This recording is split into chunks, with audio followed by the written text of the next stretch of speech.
Welcome to Christy Show, everybody. Thank you for coming back. Okay, so where you from? I'm from Tulsa, but I was raised in Albuquerque. Albuquerque, New Mexico. Albuquerque, New Mexico, and then I moved back to Tulsa after high school. After high school. So you went to high school in Albuquerque? I did all my schooling in Albuquerque. Okay. Yeah, I moved down there when I was like 4 or 5 years old. Parents divorced. Mom's side of the family's out there, so went out there, did all my schooling, and then after I graduated, I moved out here about a year later. Okay. You moved with your dad? Yeah. My dad's side of the family, all them, they lived out here in Tulsa, so I got a lot of family. I mean, I would always visit here, in the summers and stuff, going through school, so it's still like, still home with me. Ain't never really not been home. Okay. You moved out here with your dad. What was like the first step for you with music? Like, where did you first begin, like, knowing I want to do this music thing? Well, my dad is a drummer, so it's kind of in my blood. It was passed down. Did you start off on the drums? I did, yeah. I'm a drummer first and foremost. I definitely took after my dad. He played in church. My uncle had a church back in the day called Love Center Christian Fellowship. Okay, when that was out here? Out here in Tulsa, yeah. It was over on like 15th and Lewis type of area. Kind of like around Cherry Street. Mm-hmm. But he used to play drums back then, and I mean he still plays now, but back then, he was really into it. Who does he play for now? Like church and stuff? Yeah, he still plays. I don't know if he plays regularly at his church. I know he's filled in time to time when need be. And when I had my little birthday jam last year, he came and played some drums with me at my little birthday shed. That's good. So it was real cool seeing him back on the set. It's been a minute. That's good. And where did you go from the drums? Like, how did it lead into like professionally as a musician? Yeah, I mean, I'm like I said, I've always kind of just been around music in the church realm because I grew up in church. So when we moved to Albuquerque, as soon as I could reach the pedals on the drum set, I was trying to play. So I played drums for our little youth choir at the church I went to back in Albuquerque for some years. My aunt was the choir director, and we had a pretty cool little youth choir. And I would play the drums with them, and eventually from there, I started, kind of gravitating towards playing the keyboards because we just had so many dope musicians that would come to our church. Mm-hmm. And there was a couple of them, I mean, I still remember, and I still actually keep in touch with these cats to this day that really just kind of imprinted on me just, the power behind playing keys. Being a drummer is cool too, that's like the heartbeat, but when you can play the keys, you really can control the whole atmosphere. So I think that's what intrigued me first about it, was just that power that you kind of have, to touch people's mood, whether it be a sad song, a happy song, I hate my ex type of song, or I want to get revenge, whatever it is, music, and keys is just a way for me to kind of express what I'm going through as well. So which instrument do you like the most, or do you like singing the most? I mean, singing is cool too because everybody can sing. It's just everybody can't sing. It's just a matter of how good you can sing or not. But singing is cool. I mean, I definitely love to sing. I'm not necessarily a professional when it comes to that. As far as like getting paid to sing, I don't really put that out there. I mean, I'll do some backgrounds here and there for people as need be. Okay. But definitely, I love playing keys, man. I mean, I still dabble in the drums and singing, here and there just for fun. But playing the keys is really where my heart has been at, since I moved back out here, especially. Okay, so are you one of those people who has learned by sound? Like, if you hear something, you can play it? Because I've heard a lot of people who are like that. Or were you like in music classes and stuff like that growing up? Yeah, so I play by ear. I never really had like formal lessons or anything like that growing up. I mean, like I said, there was a lot of musicians that kind of imparted things over the years. One musician might show me a chord progression, or one of them, this one cat actually charted out like the notes for a whole song when I was a kid. Wow. Right?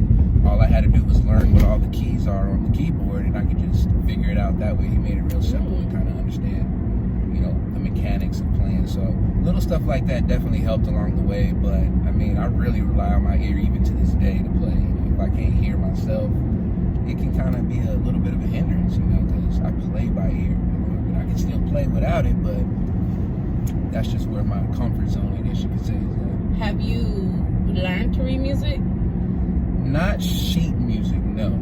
I can't. I mean, I can read it, but not like in real time, where I can just read and play at the same time. Right. I mean, I can read it, but I'm be looking like a beginner up there playing finger notes. But now, theory, you know, music theory itself, I have been learning though along the way, which is basically the theory behind music. You know, what scales are and what different chords and progressions are. So I may not be able to read it on the sheet music, but I can definitely tell you what I'm playing at this point, you know, in my career. I know what I'm doing. Okay, well that's good. It's good to know, like, because you know there's people out there who probably want to play music and want to get into music, but they're like, you know, I can't afford to take classes or whatnot. Or people who think that they're good but don't have the confidence because they're not professionally trained. But that's good that you're, you know, as good as you are without being, you know, trained and stuff in a classroom setting. I will say this real quick though, for anybody that is interested in becoming a musician or learning how to play music or piano specifically, whether you take formal lessons, whether you like me and you just play by ear, the key is practice. You know what I'm saying? Like I've put in, and I still put in lots and lots and lots of practice. I try to play every day. And you can never really practice too much, you know. So I've had people, you know, ask me, "You teach lessons? You teach this and that?" And of course, yeah. I mean, I'll definitely try to show you stuff that I've learned along the way. But the key is to practice. You know what I'm saying? Like I can show you the way, but you got to build the muscle memory. You got to build the visual references and stuff like that. So it just comes through repetition. So I just wanted to throw that in. So do you just like sit at the keys and just like tap this one and be like, well, this is going to make this sound, so I know when I want to make this sound, I'm going to tap this? Kind of, yeah. I mean, the way I kind of put 1 and 2 together was, like I said, I grew up in the youth choir, so even though I played drums, I still was at the rehearsals where, you know, they were teaching all the parts to the altos, sopranos, tenors, which are, you know, the 3 of those different voices combined creates a harmony. Right. So I just took that same principle when it came to playing keys. A high note, a middle note, and a low note. That's good. Just find it on the keyboard, see what it looked like, see what it sound like, and just kind of build from there, you know. That's how I kind of started learning songs, would be just take, you know, whatever the melody was and locate that on the keyboard and then just build the top and the bottom note around it, and then boom, I got a chord. So, I mean, it sounds simple, but, you know, I mean... It don't sound simple at all. It took a lot of practice to be able to understand the It don't sound simple. I'm still trying to play the... You know, that's the first thing that people learn how to play. Yeah, that song is cool, though. R.Lee. I know that you play with different groups of people. Yeah. Who is, like, your main band? Man, I mean, it would definitely at this point be me and my wife's band. My wife, her name is Moffett, and so we got a band called the FM Band. Oh, that's cute. So we perform, you know, her original music plus an array of cover songs, you know, depending on what the occasion is, you know, because it could be a birthday party one week and a club one week and a frat party the next week, a wedding the next week, and you know, so you got to have a lot of different styles of music to be able to pull from. But do you and your wife write the music together? Yeah, I mean, on our original stuff, you know, we've collaborated on quite a bit of music, as you can imagine, over the years, and some of it, you know, in the beginning stages would just come from, you know, me messing around and, you know, making little beats on my keyboard and her writing a song to those beats. And that's now beautiful. It can kind of go vice versa, where she might come up with a melody or some lyrics and then I build a track around that. So That's it really good. just depends on how the inspiration comes. That kind of determines how we create it. That's fun. That's fun to have somebody who you share something y'all are both so interested in, and like y'all can make music together. Which leads me to think, like, so do y'all ever just be sitting there chilling, like, come on, let's write a song? Absolutely. That's so lit. Absolutely. That's so lit. I mean, at this point in my career, I'm really focused on when I first moved down here, just trying to be a musician, period.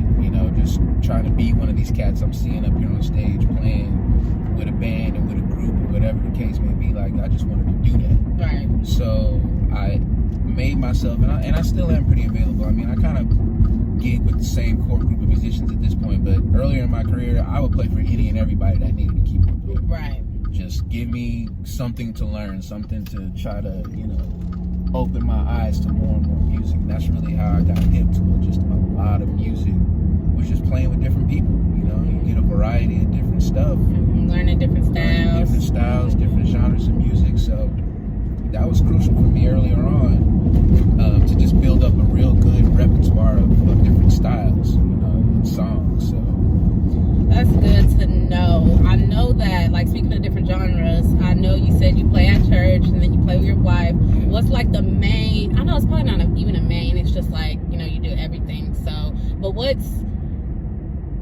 do you promote more of? I mean, it's kind of even. Growing up in church is a big part of the reason why I play at a church, because it's just, I don't want to just say familiar, but it's just definitely something that I always thought I would see myself doing, because church music is probably the best music I play, truth be told. I mean, it's the funnest. It's got the best chord structures, patterns, harmonies. Like, I love playing in my church, and it's made me a better musician having to be exposed to, that level of music. I mean, you got some serious gospel artists that can make some crazy music. So I mean, gospel, and I go live every Sunday at my church. Okay. Just so I mean, I got a lot of family all over. My mom and them, they live in Florida now, and I got people back home in Albuquerque that still tune in and want to be able to see me play, other than clubs and venues and other stuff that I do outside of church. So I go live every Sunday at my church. So I kind of promote that the most because it's most consistent, but I mean, I'll promote anything that I'm involved in, really. I mean, there's a lot of talented musicians that I work with, so I always try to, give them the props they deserve too. Okay, so you said that's the most consistent. So I do know that you told me that you also perform, I'm sure you said this was with your wife, and y'all perform at a restaurant. Yeah. I mean, we play at restaurants. What I'm saying is, like, where can people find you? Like, oh man, where are you most consistently at, other than your church? So as far as like me and my wife, we got a residency at a couple of different places, which is just like places we regularly play in. One of them, probably the longest one that we got right now, is probably like 3 going on 4 years, which is Lefty's on Greenwood, which is like a restaurant / sports bar as well. Lefty's on Greenwood. Lefty's on Greenwood. It's on Greenwood and Archery. You can't miss it. It's the Greenwood district. And it's a cool spot. I mean, it's not black owned. But Greenwood's where the black folks at, right? Greenwood's, that's where all of our history is from. We almost had a 100-year anniversary of the massacre that took place in that same neighborhood. So, it's kind of sentimental for me, loving my town, my hometown so much, and knowing the dark history we got. It's definitely just, it gives me a good feeling to know that we're bringing something back to that neighborhood. Definitely. Even if it is just music, we ain't necessarily open up our own business out there, but you're giving something. We are bringing something positive to that community. Definitely. So, Lefty's on Greenwood. The Juice Maker Lounge is a fairly new spot. It was Utopia before that, which we used to play there as well. This is just like a bar.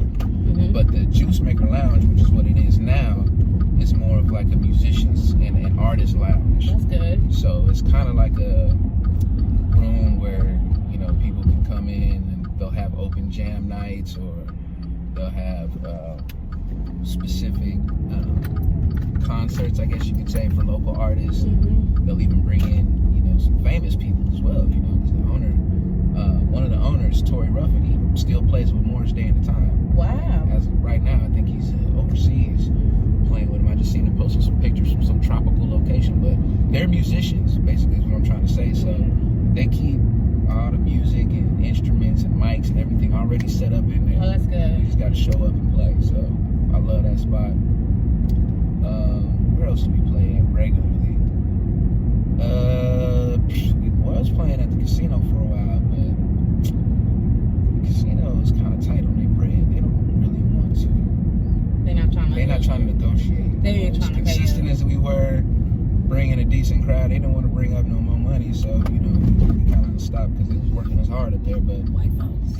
basically, but yeah, I mean, we take a lot of gigs too, so it's like we play all over. A lot of the festivals that come in town, Juneteenth, Mayfest, Soul Fest, Miss Fest. We playing at all them joints. Wow, I'm not from Tulsa. I don't know what. I think I've heard of Mayfest. Yeah, I mean, I know you heard of Juneteenth too. I've heard of Juneteenth, but I didn't know like they did something like it's a big deal. Big deal. Okay.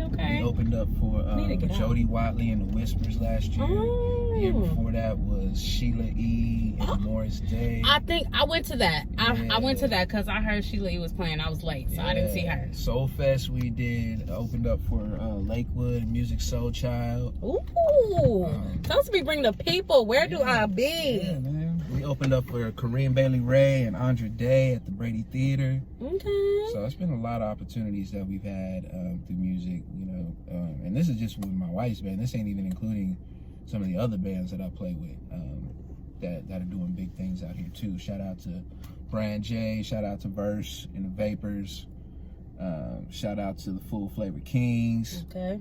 I like shout out to Wall Street Band, shout out to T Rush. These are people that I frequent with all the time. Okay. So yeah, these people he gonna get on cruise control next. There you go. I know you record. Yeah. Do you record for other people, or are you just recording for like you and your wife? So, I mean, I've just kind of, like I was saying, like, I was really focused more on just becoming a well-rounded musician. Mm-hmm. But at this point, I've definitely started delving into more of the production side and actually producing music and stuff. I got a home studio last year that we got up and running. So, yeah, I mean, we making some music at the house now. But I've kind of limited myself to who I'm working with until I can really learn the ins and outs of the trade a little bit more. I'm still in a real experimental, still kind of learning what I'm doing kind of phase. Mm-hmm.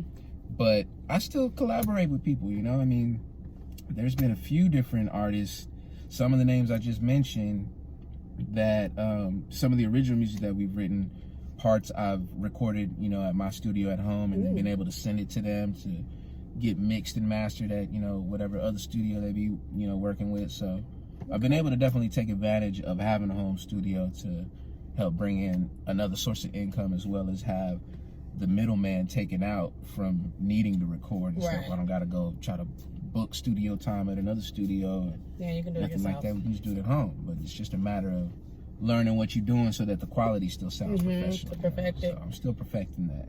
Okay, so if people wanted to reach you, how can they get in contact with you? Man, I mean, I'm on Facebook, I'm on Instagram.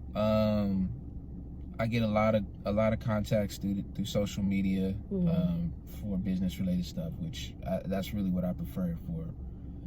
Is keeping it pretty business, oriented on social media, as well as being able to stay in touch with friends and family. But just hit me on Facebook. It's under my real name, Bobby Moffett Jr.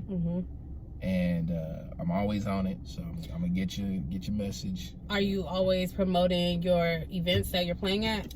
Yeah, for sure. Okay. I mean, I'm always promoting my upcoming events, anybody I'm collaborating with, anything I got going on. Like I said, I go live on a lot of my shows, and it's all on the Facebook platform.